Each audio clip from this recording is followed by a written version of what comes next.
आप खुश हैं इसमें, ये काम में? ऐसा नहीं कि जैसे आप बता रहे हैं कि आपके पिताजी ने, हमने काम तो शुरू कर दिया पेंटिंग पे, ट्रेनिंग हमें गुरु भी अच्छे मिल गए, पर यह था कि डर बहुत लगता था गुरुजी से। हम तो छोटे छोटे थे, गुरुजी बुजुर्ग 74 ईयर थे, एज थी उनकी। तो मतलब वहाँ से जो लोग पढ़ाई लिखाई वाले जाते थे, स्टूडेंट हमारे जानने पहचानने वाले, वो आते थे हमारे पास, बैठ जाते थे, हमें बोलते थे यार ये आप क्या करते रहते हो ऐसे बैठ के, यार ये यहाँ पर कागज खराब करते रहते हो, आपका भविष्य क्या होगा, फ्यूचर आपका कैसे बनेगा। हमने कहा चल अब 1 साल हो गया भाई, अब हमने 4 साल ट्रेनिंग करनी है और सेंट्रल गवर्नमेंट ने, सॉरी स्टेट गवर्नमेंट हमें प्रमोट कर रही है, तो देखो अब 4 साल के बाद क्या होगा।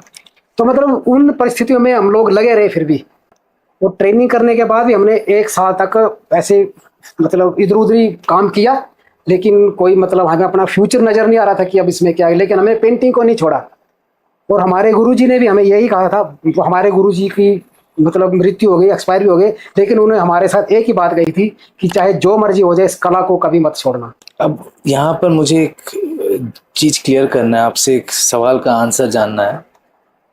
अगर गवर्नमेंट का सपोर्ट नहीं होता, मान लीजिए कि गवर्नमेंट को स्टाइपेंड नहीं दे रहा, उस केस में आप क्या करते? उस केस में अब शुरुआत तो हमने कर ही दी थी, पढ़ाई छोड़ चुके थे, 2 साल हो चुके थे। आपने स्कूल +2 कंप्लीट किया? +2 फिर यहाँ आके की हमने +2 भी। अच्छा, पढ़ाई ट्रेनिंग के दौरान।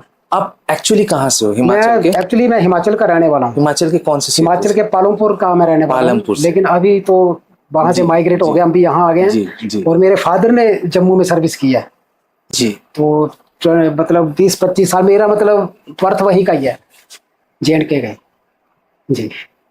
और अगर पढ़ाई लिखाई वहीं की है। मैं अच्छा, वहां पर आपने स्कूलिंग किया? स्कूलिंग वहीं की है। फिर उसके बाद स्कूलिंग के बाद जब पेंटिंग कर रहे थे आप, पेंटिंग में ही पेंटिंग, मुझे मेरा फीलिंग ये पेंटिंग ही एक पढ़ाई है। मेरे को पेंटिंग में काफी मतलब इंटरेस्ट था, और सदा मैं स्कूल में फर्स्ट आता था पेंटिंग में, चाहे कंपटीशन में भेज दो, जहां मर्जी भेज दो, वहां मेरी फर्स्ट ही ग्रेड होता था। गुरुजी जब आपको शिक्षा दी पेंटिंग के ऊपर, उसके बाद उसको क्या कोई सर्टिफिकेशन हिसाब से? हमें मतलब जो स्टेट गवर्नमेंट की तरफ से हमें, जो हमारे यहाँ के चीफ मिनिस्टर साहब की तरफ से हमें स्टेट गवर्नमेंट की तरफ से सर्टिफिकेट दिया गया। उस समय चीफ मिनिस्टर कौन हुआ करते? जो चीफ मिनिस्टर होते शांता कुमार जी। शांता कुमार जी, जी जी जी जी जी। अभी हमारे पास सर्टिफिकेट पड़ा हुआ था। जी जी जी जी जी जी। तो अब उस सर्टिफिकेट को क्या डिप्लोमा हिसाब से कंसीडर करते कि क्या, किस तरीके? डिप्लोमा, डिप्लोमा, डिप्लोमा जी जी। फिर वो सर्टिफिकेट पाने के बाद आपने क्या किया? तो उसके बाद फिर हम लोगों को फिलहाल तो हमने अपना ही मतलब काम जारी रखा, इधर उधर एक शॉप लेके हम काम करते, मैं और धनीराम जी दोनों काम करते रहे। लेकिन फिर ऐसा हुआ कि 1994 में एक यहाँ के डिप्टी कमिश्नर थे मैडम मनीषा सिरदर जी, उनको पता चला कि कुछ लड़के कांगड़ा पेंटिंग का, क्योंकि ये कांगड़ा पेंटिंग, मैं एक बात और बताऊं आपको, 1988 में जो था ना ये कांगड़ा पेंटिंग, जो वो 3 आदमी करते थे टोटल,